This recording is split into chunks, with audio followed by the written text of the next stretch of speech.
ពោះយើងត្រូវបានអប់រំសុខភាពរបស់គាត់តកតងនឹងការត្រៀមជំវិញកំណើតតកតងនឹងសញ្ញាគ្រោះថ្នាក់ក្នុងកំឡុងពេលមានផ្ទៃពោះហើយនឹងផែនការគ្រួសារបើសិនជាយើងប្រៀបធៀបកាលពី10ឆ្នាំមុននឹងឥឡូវឃើញថាស្ត្រីយល់ដឹងច្រើនតកតងនឹងផ្នែកពិនិត្យសុខភាពមុនសម្រាល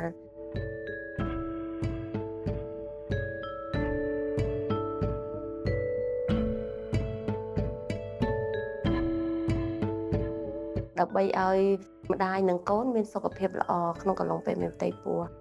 សំខាន់ជាងគេគឺព្យាបាលគាត់ស្លេកស្លាំង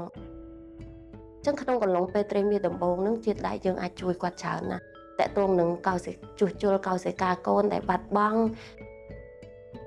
ហើយមួយទៀតសំខាន់ជាងគេគឺផ្ដោតលើអាហារូបត្ថម្ភខ្លាំងក្នុងកំឡុងពេលត្រីមាសដំបូងនៃការមានផ្ទៃពោះ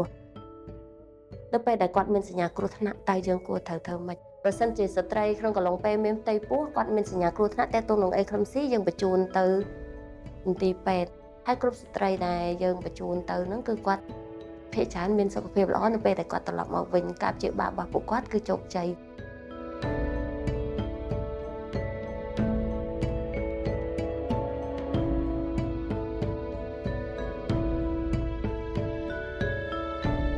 វគ្គបណ្ដុះបណ្ដាលតែដែលនៅខ្ញុំបានការឧបត្ថម្ភពីអង្គការ UNFPA គឺមានវគ្គវិជ្ជាកំណើតវគ្គខោបន្ថយសុខវគ្គសុខភាពយុវវ័យហើយខាងអង្គការ UNFPA ក៏បាន support ទៅលើវគ្គហ្នឹងហើយគាត់បានឲ្យជាកុំព្យូទ័រទៀតសម្រាប់ធ្វើរបាយការណ៍ទាក់ទងនឹង telemedicine អញ្ចឹងកុំព្យូទ័រហ្នឹងជួយយើងច្រើនណាស់